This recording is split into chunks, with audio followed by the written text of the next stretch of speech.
Panoorin lang hanggang dulo kasi magsasalita ako na kung ano yung mga ingredients. Then, nasa comment po yung nakasulat na ingredients.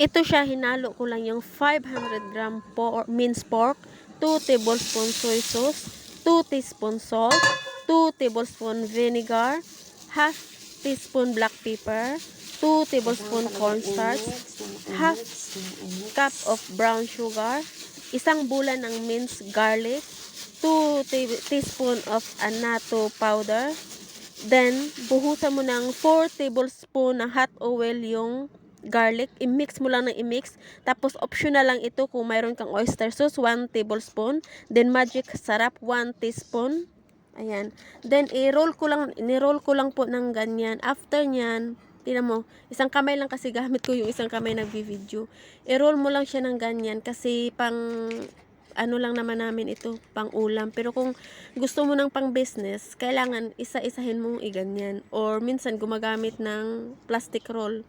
Kaya ganyan, tingnan ninyo, ililipat ko yan mamaya. After mo siya i-form ng sir, ilipat ko dyan sa pinggan. Then, after nyan, niref ko siya ng whole night. Pero ayan, madalian kasi niluto ko. Mga half hour ko lang yan refrigerate ko lang ng half hour. Pero mas masarap kung whole night or 24 hours. Then, ayan, kailangan mo siyang maraming mantika na iluto mo siya. Hindi naman deep fry, basta marami. Then, half cup of water. After ng half cup of water, takpan mo siya mahinang apoy para hindi masunog. Then, ayan na, ready na yung ano natin. Tusino, ayan. Ayan, ready na siya.